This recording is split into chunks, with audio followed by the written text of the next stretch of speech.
साथियों, YouTube channel के इतिहास में आज तक ऐसा वीडियो और इस टॉपिक पे वीडियो न तो कभी पोस्ट हुआ होगा और न होगा।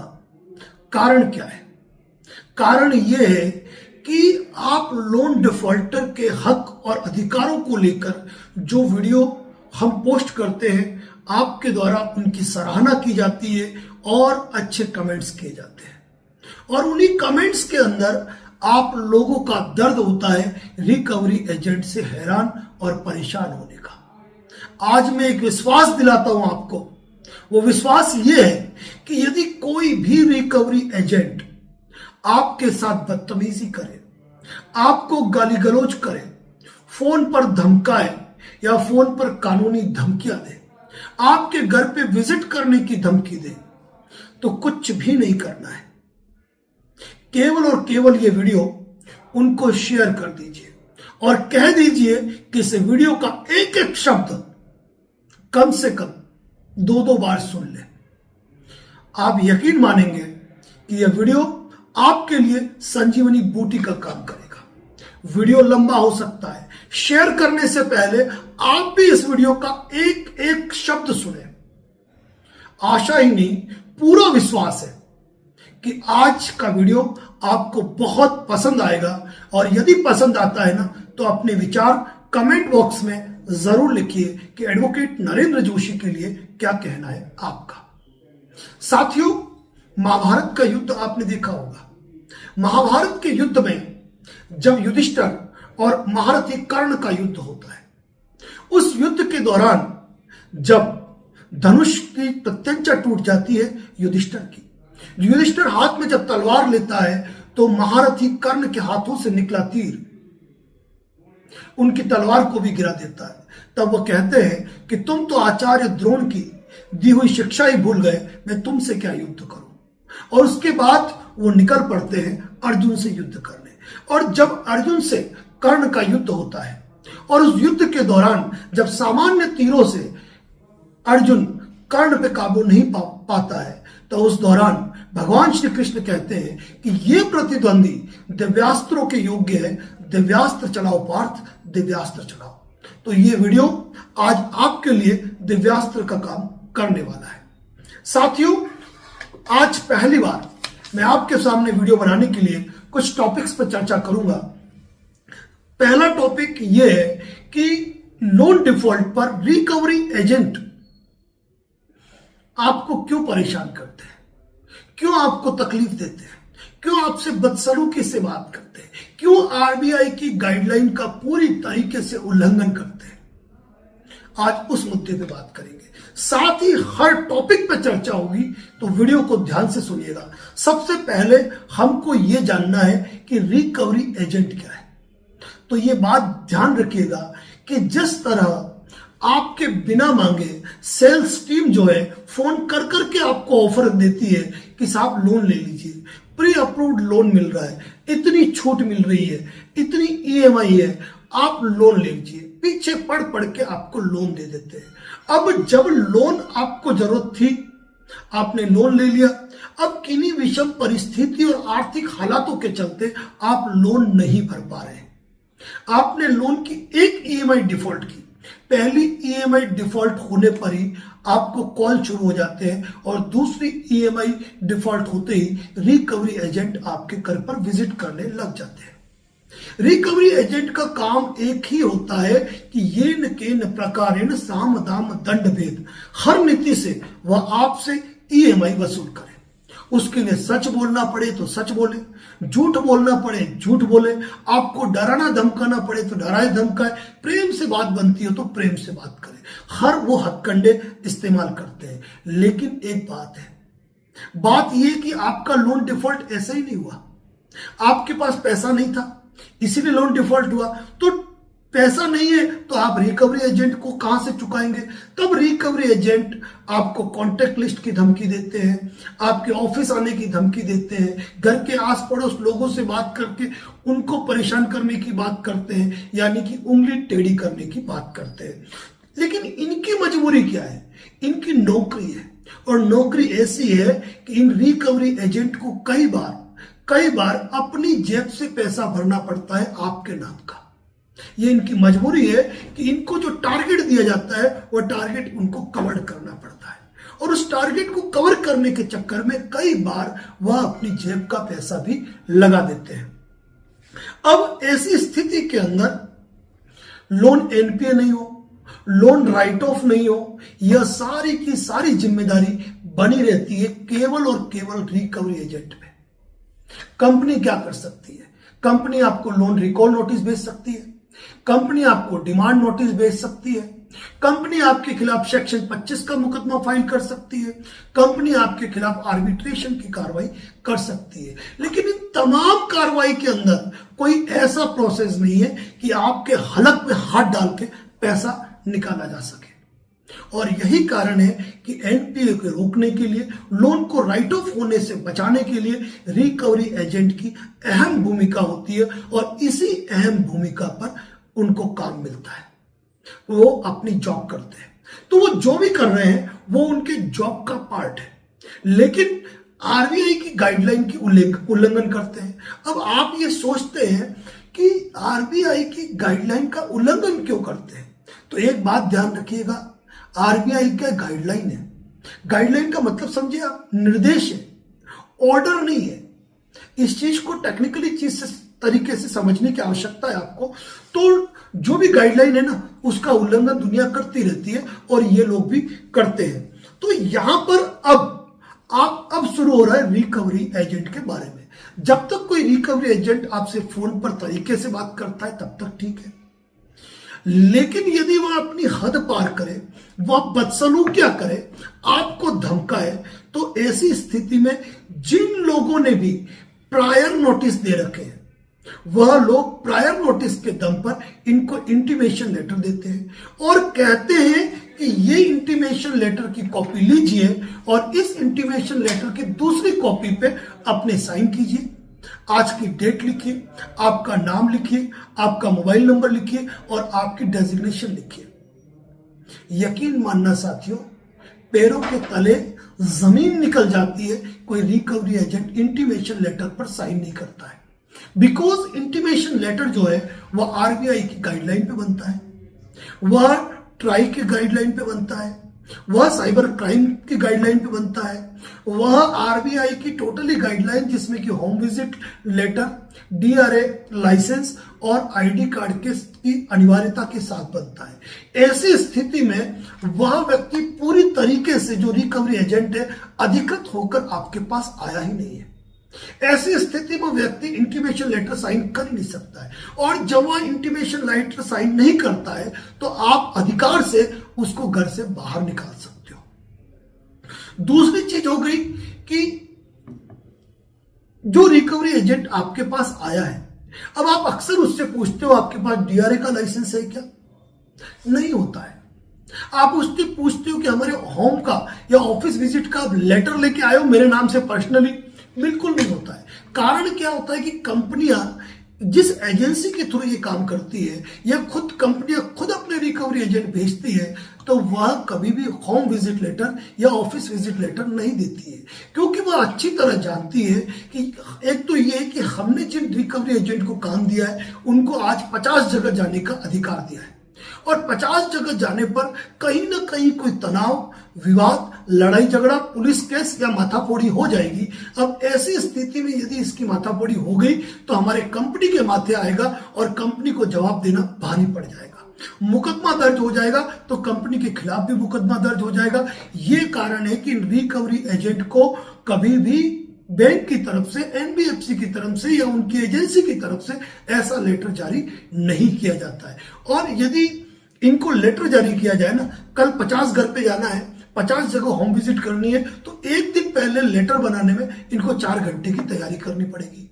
उसके बाद यदि होम विजिट लेटर बनाया है तो सामने वाला व्यक्ति उसका फोटो भी खींच सकता है, एविडेंस के रूप में रख सकता है, और उसमें क्या कमियां हैं उनको भी देख सकता है। अब ये कारण है इनको नहीं दिया जाता है। तो यार, रिकवरी एजेंट की सबसे बड़ी तनाव क्या होता है मालूम है? कि रिकवरी एजेंट जब किसी को फोन करके धमकाता है, बदसलूकी करता है, किसी के घर आके तनाव खड़ा करता है, इंटीमेशन लेटर लेने के नाम पे नाटक करता है, तो हर किसी के पास आज की तारीख में तीसरी आंख है, और वो तीसरी आंख है कैमरा। यानी कि उन्होंने कैमरा खोला और उसकी रिकॉर्डिंग करनी चालू कर दी। भाई आप इंटीमेशन लेटर साइन क्यों नहीं कर रहे हो? इसका मतलब कंपनी से अधिकृत ही नहीं हो। अधिकृत नहीं हो तो आप मेरे घर कैसे आए? आपका नाम बताइए, आपका मोबाइल नंबर बताइए, आपकी आईडी दिखाइए, और आईडी का भी वो फोटो खींचने लग गए, यानी कि रिकॉर्डिंग करने लग गए। और सबसे बड़ी दिक्कत क्या है मालूम है? आज सोशल मीडिया इतनी हाइप ले चुका है कि कोई रिकवरी एजेंट यदि इतनी चूक करे ना, तो कल सारे यूट्यूब चैनल पर या फिर सोशल मीडिया पर वो सार्वजनिक हो जाता है। और जब, एक बात ध्यान रखिएगा, जब कोई रिकवरी एजेंट बदसलूकी करता है, उसके खिलाफ रिपोर्ट दर्ज होती है ना, तो वही वीडियो एविडेंस का काम करता है। और कोई कंपनियां इनको बचाने नहीं आती है। कोई कंपनियां ये कहने नहीं आएगी कि मेरा रिकवरी एजेंट है, वो पल्ला झाड़ लेते, भाई तू जान, तेरे स्तर पे निपटा। और जब मुकदमे दर्ज होते हैं ना, तो यकीन मानना साथियों, कंपनियां साथ छोड़ देती है। रिकवरी एजेंट जो एक मामूली तनख्वाह के लिए कंपनियों के पास नौकरी कर रहा था ना, वहां उनको बचाने नहीं आती है। जब आईटी एक्ट के अंतर्गत मुकदमा दर्ज होगा, जब भारतीय न्याय संहिता के अंतर्गत मुकदमा दर्ज होगा, जब किसी रिकवरी एजेंट पे किसी के घर के अंदर घुसकर कोई तोड़फोड़ करने, किसी पर्दा फाड़ने, मटका फोड़ने, अगर ऐसा धाराओं के अंदर अगर मुकदमा दर्ज हो गया तो अजमानती अपराध है, सीधे जेल जाएंगे, बेल भी नहीं मिलेगी। तो ऐसे मैटर के अंदर कंपनियां सीधे पल्ला झाड़ देती है। और सबसे बड़ी बात क्या होती है मालूम है? रिकवरी एजेंट जो कॉल करते हैं ना, उनका मोबाइल नंबर भी खुद का होता है। कुछ रिकवरी एजेंट इतने बेवकूफ, गधे और उल्लू होते हैं। पहली बार मैं ऐसे शब्द यूज कर रहा हूं, माफी चाहूंगा जो भी रिकवरी एजेंट सुन रहे हैं, लेकिन उन्हीं रिकवरी एजेंट के लिए कि अपना मोबाइल नंबर है, उस मोबाइल नंबर से मैसेज कर रहे हैं कि तुम्हारे घर पुलिस आएगी, मैं पुलिस टीम लेके आऊंगा, एडवोकेट रणवीर सिंह आएंगे, आर्बिट्रेशन का नोटिस तुम्हारे घर पे चस्पा करेंगे, फर्जी स्टाम्प के नोटिस बना दिए, फर्जी कोर्ट के नोटिस बना दिए। अरे भाई मेरे रिकवरी एजेंटो, यदि आपके मोबाइल नंबर के साथ ऐसे व्हाट्सएप मैसेज करोगे ना, और कोई सनकी मिल गया, सनकी, तो जब वो मुकदमा दर्ज कराएगा ना, तो ऐसे मामलों में अजमानती अपराध में लंबे अंदर चले जाओगे। और जिन एनबीएफसी कंपनियों के लिए आप काम कर रहे हो ना, कभी आपको बचाने आने वाली नहीं है। आज का जो मेरा वीडियो है ना, हो सकता है रिकवरी एजेंट को बुरा लग रहा हो, लेकिन कान खोलकर सुन लीजिए कि एनबीएफसी कंपनियों के लिए आप केवल और केवल कर्मचारी है। क्या जब तक काम कर रहे हो तो ठीक है, नहीं तो पीछे लात मार के निकाला। और सबसे बड़ी बात यह है कि यदि आपकी कोई बदसलूकी, आपकी कोई अभद्र भाषा, आपकी कोई गुंडागर्दी कैमरे में रिकॉर्ड हो गई, एविडेंस बन गया। अब आपको ये पता है कि आज की तारीख में पुलिस क्या करती है? कहीं पर भी कोई अपराध होता है ना, क्या पुलिस तुरंत किसी को भी गिरफ्तार कर लेती है। कारण क्या है? हर जगह तीसरी आंखें, सीसीटीवी कैमरे। कहां से बच पाओगे? मोबाइल से बच पाओगे तो आपके स्क्रीनशॉट आपको मारेंगे, वहां से बच पाओगे सीसीटीवी कैमरे आपको मारेंगे। और जब मुकदमा दर्ज होता है ना, तो एक बात ध्यान रखिएगा, खुद के मोबाइल नंबर है आपके, बच नहीं पाओगे, कंपनियां पल्ला झाड़ देगी। और अगर किसी मुकदमे में फंसे ना, जिंदगी भर वकीलों की फीस, इन्वेस्टिगेशन के अंदर चक्कर काटना, जिंदगी भर कोर्ट की ट्रायल, फिर ऊपरी कोर्ट, जिंदगी आपकी निकल जाएगी और वो कंपनियां तो बंद हो जाएगी जिन कंपनियों के लिए आप काम करते हो। तो ऐसी गलतियां बिल्कुल भी मत करो। अपने मोबाइल फोन से लोगों को डराना, धमकाना, फोन पर गाली गलौज करना, उनके पास जाना और उनको सामने उनके जाके गुंडागर्दी करना, उनके वहां जाके बैठ जाना, मैं तो पैसा लेके ही जाऊंगा। और फिर वो जब वीडियो बनाते हैं ना, सोशल मीडिया पे आप वायरल होते हो ना, तो करोड़ों लोग आपको देखते हैं। कितनी जग हंसाई होती है आपकी, कभी सोच भी सकते हो? गुंडा प्रवृत्ति में काउंटिंग होगी अगर आप ऐसे काम करेंगे। और एक मुकदमा दर्ज हुआ, दूसरा मुकदमा दर्ज हुआ, तीसरा मुकदमा दर्ज हुआ ना, तो हिस्ट्री शीटर बन जाओगे आप। जानते हो हिस्ट्री शीटर क्या होता है? जब किसी व्यक्ति के ऊपर किसी थाने में या कोई ऐसे 3-4 मुकदमे दर्ज हो गए ना, तो आप हिस्ट्री शीटर बन जाते हो। और हिस्ट्री शीटर बनने की कंडीशन क्या है मालूम है? होली हो, दिवाली हो, वार हो, त्योहार हो, वीआईपी मूवमेंट हो या न्यू ईयर हो, आपको आपके घर से उठा के आपको डाल दिया जाएगा अंदर। तो मेरा रिकवरी एजेंट, आज का मेरा जो वीडियो है ना, अगर रिकवरी एजेंट माने तो उनके लिए एक प्रेम का संदेश है कि आप ऐसा कोई काम मत करो कि जिससे आपकी जिंदगी बर्बाद हो जाए। क्योंकि जितने भी रिकवरी एजेंट काम करते हैं ना, उनकी बमुश्किल उम्र क्या होती है? 20 से लेकर 30-35 साल तक। आपका पुलिस वेरिफिकेशन खराब हो जाएगा, जिंदगी में पासपोर्ट नहीं बन पाएगा, कभी ना विदेश जा पाओगे, ना कभी सरकारी नौकरी में जा पाओगे। कभी जिंदगी में जरूरत पड़ी ना, तो ये मान के चलना कभी आपके लिए एक पुलिस वेरिफिकेशन भी नहीं हो पाएगा। साथियों, बहुत अच्छा वीडियो है। अगर आज रिकवरी एजेंट मेरी बातों को सुनते हैं और समझते हैं, ये धमकी नहीं है, ये धमकी नहीं है, यह एक चेतावनी संदेश है कि आप इतनी बदसलूकी मत करो कि कोई लोग अपनी जान दे दे। क्योंकि आपने ये देखा है कि रिकवरी एजेंट के तनाव में आकर कई लोग आत्महत्या कर चुके हैं। अब इस मामले में जब मुकदमा दर्ज होता है ना, तो हाईकोर्ट से भी जमानत नहीं मिलती है और साल साल भर अपने को अंदर रहना पड़ता है। कभी महसूस किया आपने इस दर्द को, इस तकलीफ को, कि जब आप रिकवरी एजेंट, कभी आपके कारण किसी व्यक्ति ने सुसाइड कर लिया, किसी व्यक्ति ने खुद को जान से मारने की कोशिश कर ली, आपके खिलाफ किसी ने मुकदमा दर्ज करा दिया, आप जेल चले जाओगे, एनबीएफसी बचाने नहीं आएगी आपको। अब ऐसी स्थिति के अंदर होता क्या है कि आप चले जाओगे जेल के अंदर और आपका परिवार हो जाएगा दुखी। मैं क्या कह रहा हूं कि समझना भारी पड़ जाएगा। कुछ ऐसे बेवकूफ लोग होते हैं जो बार बार फोन करते हैं, अगर कोई व्यक्ति एक बार फोन नहीं उठाता, उनको समझ में नहीं आता है कि कितना डिस्टर्बेंस होता है। खैर, तो हमेशा ये ध्यान रखो कि आज की तारीख में हर व्यक्ति अपने फोन में रिकॉर्डिंग करता है, हर व्यक्ति मोबाइल निकाल के रिकॉर्डिंग करता है। आप जो मैसेज भेजते हो ना, आप सोचते हो मैं डिलीट कर दूंगा बाद में, अरे लोग आपसे पहले चालाक है, लोग स्क्रीनशॉट ले लेते हैं। रिकवरी एजेंट सुने, क्योंकि जो भी लोग अवेयरनेस की वीडियो हमारे सुन रहे हैं वो बहुत अवेयर है क्या, और सोशल मीडिया पे तो ऐसा वायरल करते हैं जिसकी हद नहीं है, और लगभग सीमें आप लोगों की नाम होती है। इसलिए आप ये ध्यान रखें कि ऐसी गलतियां न करें। और सबसे बड़ी बात बताऊं मैं आपको, बहुत बड़ी बात बताता हूं, जिस कंपनी का एनपीए बचाने के लिए, जिस कंपनी के लोन राइट ऑफ होने से बचाने के लिए आप लगातार रिकवरी एजेंट के रूप में परेशान कर रहे हो, हैरान कर रहे हो, गाली गलौज कर रहे हो, बदसलूकी कर रहे हो, सामने वाला व्यक्ति आपके मोबाइल रिकॉर्डिंग करके, कॉल रिकॉर्डिंग करके, आपके व्हाट्सएप मैसेज की रिकॉर्डिंग करके आपकी ही कंपनी के कस्टमर केयर पे कंप्लेंट जब करता है ना, और उनको अटैच करता है, और वो सीधी डिमांड करता है कि मुझे इसका रिजल्ट चाहिए, कंपनी सीधी आपको टर्मिनेट करती है। क्योंकि उस व्यक्ति की मेल पे या कस्टमर केयर के कॉल पे यदि आपकी कंपनी एनबीएफसी ने उनकी समस्या का समाधान नहीं किया, तो वह व्यक्ति आरबीआई को कंप्लेंट करेगा, पुलिस में केस कराएगा। अब ऐसी स्थिति में कंपनी सीधा आपका टर्मिनेशन लेटर जारी करती है और नौकरी से निकाल देती है। ये नहीं देखा जाता है कि आपने उस एनबीएफसी कंपनी के लिए कितने हित में काम किया है, आप उसके लिए क्या सोचते हो क्या। और फर्जी पुलिस बनके और वकील बनके जो कॉल करते हो ना, वो तो आपको जीवन में बहुत महंगा पड़ जाएगा। क्योंकि खुद की एक फेक आइडेंटिटी बताना और खुद की एक फेक आइडेंटिटी बता के किसी को भयकारित करना गंभीर अपराध है। साथियों, आप जो कर रहे हो ना रिकवरी एजेंट के रूप में, यह न केवल आईटी एक्ट के अंदर अपराध है, अभी तो ये बीएनएस के अंदर अपराध है। और सबसे बड़ी बात, जब साइबर क्राइम में अगर शिकायत हुई ना, तो लंबे लपेटे में जाओगे, क्योंकि आईटी एक्ट में 3 लाख से जुर्माना चालू होता है, और आपको कोई एनबीएफसी कंपनी देने वाली नहीं है। घर की प्रॉपर्टी बेच के आपको ये पैसा देना पड़ेगा। ये बात ध्यान रखना, क्योंकि जनता अवेयर हो चुकी है। और दूसरी बात क्या है कि मान लो आप रिकवरी एजेंट, आप किसी के घर में गए, आपने किसी को प्यार से बात की, लेकिन थोड़ा सा ऊंची आवाज में बात करने लगे, थोड़ी तातू हो गई, उस इंसान ने यदि अपने घर की बोतल अगर जमीन पे फेंक दी, अगर उसने घर का मटका फोड़ दिया, सोफे गिरा दिए, और आपके खिलाफ अगर मुकदमा दर्ज करा दिया, आपने घर में घुसकर उनके साथ तांडव किया, बदमाशी की, तो ये गैर जमानती अपराध है। यहां पे आपको जमानत का लाभ नहीं मिलेगा, ध्यान रख लो। और किसी महिला ने अगर शिकायत करा दी ना, तो फिर तो लंबा गए। अगर उसने कभी छोटी मोटी कोई कि भाई साड़ी का पल्लू खींचा, सिर्फ इतनी भी एफआईआर दर्ज करा दी ना, तो रिकवरी एजेंट को कोई बचा नहीं पाता है। साथियों, सारी बातें मैं आज किस लिए कर रहा हूं, कई रिकवरी एजेंट जो है ना, इस तकलीफों को झेल रहे हैं।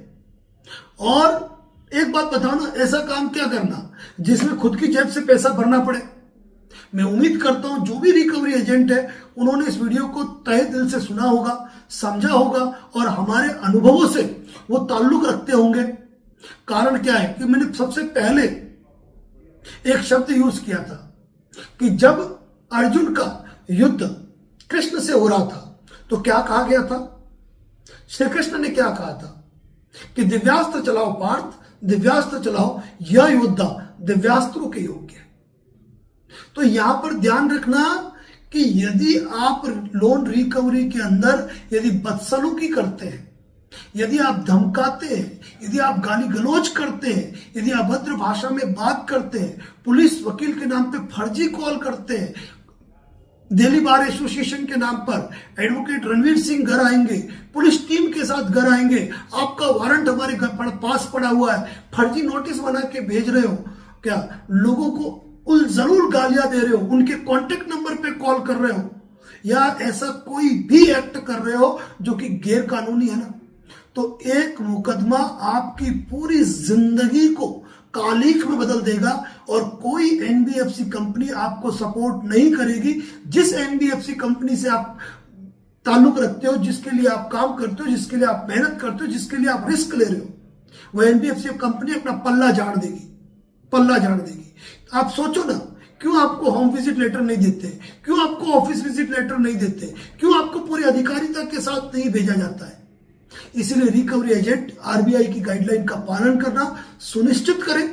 अपने आप में एक इंटीमेशन है, एक संदेश है तमाम रिकवरी एजेंट्स के लिए और तमाम लोन डिफॉल्टर के लिए, क्योंकि इस प्रकार का वीडियो आज तक न फेसबुक पे आया न कभी यूट्यूब पे आया। वीडियो मेरे लंबे जरूर हो जाते हैं जब हम टॉपिक टू टॉपिक बात करते हैं।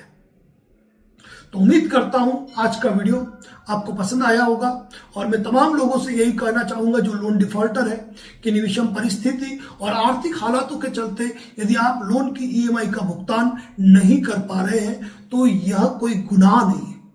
यदि आपके पास कोई चल अचल संपत्ति है कि आप इनकी लोन का निस्तारण करना चाहें तो कर दीजिए, लेकिन केवल रिकवरी एजेंट के डर से और केवल सिविल स्कोर की चिंता में यदि आप अपने जीवन को बर्बाद कर रहे हैं ना, तो रिकवरी एजेंट कल भी परेशान करेंगे और सिविल स्कोर कल भी खत्म होगा। रिकवरी एजेंट्स के डरने की जरूरत नहीं है, क्योंकि आज जो मेरा संदेश है वो रिकवरी एजेंट्स के लिए है। और अब मैं समझता हूं कि आपको यदि कोई रिकवरी एजेंट परेशान कर रहा है ना, तो केवल और केवल ये वीडियो उनको शेयर कर दीजिए और कहिए कि इस वीडियो का एक एक शब्द सुन लो। उम्मीद करता हूं कि रिकवरी एजेंट भी इस चीज को नेगेटिव इंपैक्ट में नहीं लेंगे। मैंने आज बहुत ही पॉजिटिवली बात की है, उनके हित में की है, क्योंकि आपको कोई एनबीएफसी साथ देने वाली नहीं है। मैं आज कह रहा हूं, मान के चलना। कई रिकवरी एजेंट आज सलाखों के पीछे है, कई रिकवरी एजेंट आज जेलों की सजा भुगत रहे, कई रिकवरी एजेंट पे मुकदमे हो गए, कई रिकवरी एजेंटों को टर्मिनेशन देकर कंपनी ने लात मार के बाहर निकाल दिया है। और कभी कभी तो कंपनियां कहती है कि आप हमारे रिकवरी एजेंट हो ही नहीं, ऐसा कहकर अपना पल्ला झाड़ देती है। तो साथियों, उम्मीद करता हूं आज का वीडियो आपको पसंद आया होगा। यदि इस चैनल पर नए हैं तो चैनल को सब्सक्राइब करें, हमें फेसबुक पर देख रहे हैं तो फॉलो करें, कोई रिकवरी एजेंट परेशान कर रहा है तो लिंक भेज दीजिए, डिसलाइक करें, कमेंट्स करें, कोई फर्क नहीं पड़ता है, क्योंकि हमने आपके अधिकारों के लिए अपनी आवाज बुलंद की है, करते रहेंगे और बोलते रहेंगे। कल परसों हमने एक पोस्ट की थी जिसमें हमने कहा था कि 1 जनवरी 2025 से हम लोन के मैटर में हमें हमारे वीडियो बंद कर देने चाहिए। आपसे सलाह मांगी, कई साथियों ने हमें बखूबी संदेश देने की कोशिश की, उसके लिए तहे दिल से आपके शुक्रगुजार है। यही प्रेम, स्नेह और विश्वास जो advocate Narendra Joshi and social media पे आपने कायम रखा है वो बनाए रखें। इसी उम्मीद और आशा के साथ अपनी बात को यही विराम देता हूं, लेकिन एक बात और कहूंगा, यदि आपका कोई मित्र, परिचित, रिश्तेदार यदि लोन के दलदल में फंस चुका है, मन में गलत विचार ला रहा है, मन में जीवन के प्रति गलत विचार ला रहा है, लोन पर लोन लेकर लोन भर रहा है, ईएमआई भरने की स्थिति नहीं है, चाहे वह सरकारी नौकरी में हो, चाहे शेयर बाजार में डूबा हो या किन्हीं विषम परिस्थितियों में डूबा हो, एक बार उनको हमारे वीडियो का लिंक जरूर शेयर करें और उन्हें कहें कि advocate Narendra Joshi YouTube channel पर जितने भी वीडियो पोस्ट है ना, उनको एक बार देख लें। उनके दिमाग की हर नस खुल जाएगी और मन में जितने भी कुत्सित विचार आ रहे हैं समाप्त हो जाएंगे। किसी कॉल बुकिंग की आवश्यकता नहीं है। अगर ढेरों वीडियो देख लेते हो, उसके बाद भी बात करना चाहे तो 4 कॉल बुक ओनली पे जो नंबर पोस्ट हुआ है उस पर कॉल करके आप कॉल बुक करवा सकते हैं। साथियों, कोशिश करते हैं कि यूनिक कंटेंट के साथ आपके पास हम आते रहते हैं और आप हमें सब्सक्राइब जरूर करेंगे, क्योंकि आज भी 91% व्यूअर जो है ऐसे हैं जिन्होंने हमें सब्सक्राइब नहीं कर रखा है। तो उम्मीद करता हूं चैनल को सब्सक्राइब करेंगे और जो भी कवरी एजेंट आपको धमकाए ना, शेयर कर दीजिए। बात खत्म। जय हिंद, जय भारत, जय व्यवस्था।